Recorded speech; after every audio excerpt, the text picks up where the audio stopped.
जूता पहनना छोड़ा हो तो जूतों का दान दे। नमक त्यागने पर अनेक प्रकार के रस दान दे। दीपदान किया हो तो पात्र सहित दीपदान दे। भक्ति से अधिमास में जो मनुष्य इस प्रकार करता है वह सदा वैकुंठ में वास करता है। तांबे की कटोरी में घी स्वर्ण की बत्ती रखकर दीप का दान करे। व्रत की संपूर्णता के लिए चाहे एक पल का ही दान करे। एकांतर उपवास में वस्त्र उड़ाकर स्वर्ण के टुकड़ा सहित सोने के या मिट्टी के 8 घड़ा दान में दे। मास के अंत में छाता जूते सहित 30 लड्डुओं का दान करे और बोझा ढोने लायक बैल दे। इन सब के अभाव में या असमर्थ होने पर हे राजन, सब व्रतों का सिद्धिदाता ब्राह्मण का आशीर्वाद होता है। जो मनुष्य एकमात्र अन्न से मल मास को बिताता है वह मनुष्य चतुर्भुज विष्णु रूप को परम गति प्राप्त करता है। इस प्रकार संसार में एक अन्न से उत्तम कुछ भी नहीं है। एक अन्न के सेवन से सिद्ध मुनिजन उत्कृष्ट मोक्ष को प्राप्त हुए हैं। जो मनुष्य अधिक मास में रात्रि में भोजन करता है वह राजा हो सब कामनाओं को प्राप्त करता है, इसमें संशय नहीं है।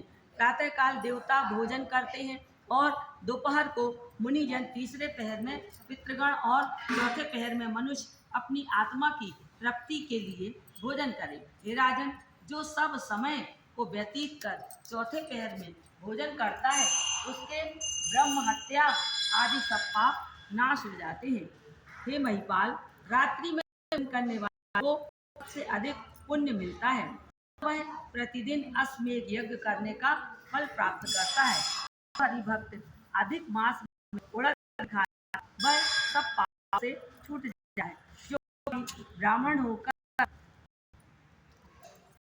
होकर भी कोलू में तिल पेरता है, हे राजन, वह जितना तिल पेरता है उतने ही तिल की संख्या बराबर रौरव नर रहकर अंत में चांडाल की योनि पाता है तथा कोढ़ी होता है। जो मनुष्य इस अधिक शुक्ल पक्ष और कृष्ण पक्ष की एकादशी का उपवास करता है वह विष्णु रूप हो देवताओं पूजित तथा अप्सरा सेवित हो विष्णु लोक में जाता है। एकादशी व्रत करने वाला दशमी और द्वादशी को एक बार भोजन करे। भगवान की प्रसन्नता के लिए जो ऐसा करता है वह स्वर्ग जाता है।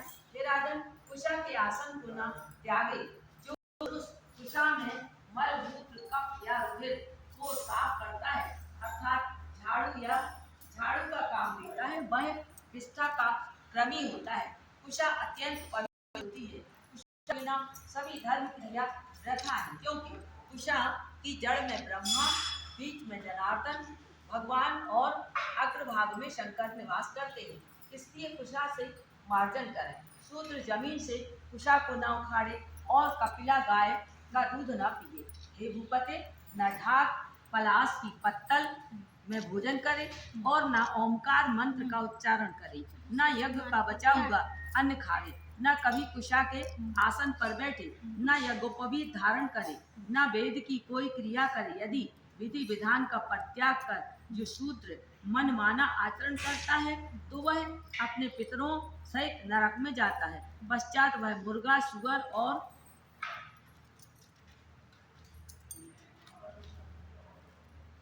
बानर की योनि प्राप्त करता है। इसलिए शूद्र कभी ओमकार मंत्र का उच्चारण न करे। हे राजन, ब्राह्मणों के नमस्कार करने से शूद्र का नाश हो जाता है। हे महाराज, इतना करके व्रत परिपूर्ण होता है और ब्राह्मणों को दक्षिणा न देने से मनुष्य नरक में जाता है। व्रत में विघ्न होने से अंधा और कोढ़ी होता है। हे भू, पृथ्वी के देवता ब्राह्मणों के आशीर्वाद से ही मनुष्य स्वर्ग को जाता है। अतएव कल्याण की इच्छा करने वाला विज्ञानी पुरुष ब्राह्मणों के वचनों का उल्लंघन ना करे। यह मैंने कल्याणकारी पाप नाशक शुभ फल देने वाला माधव भगवान को प्रसन्न करने वाला मन को आनंद दाता उत्तम धर्म का रहस्य बतलाया है। पुरुषोत्तम भगवान की कथा को उनकी प्रसन्नता के लिए हे राजन, जो प्रेम से सुनेगा या पढ़ेगा वह योगेश्वर हरि भगवान के परम लोक को प्राप्त होएगा। बोलो कृष्ण भगवान जय, बोलो पुरुषोत्तम भगवान की जय। मात नर्मदे हर शंभु का काशी विश्वनाथ मंदिर।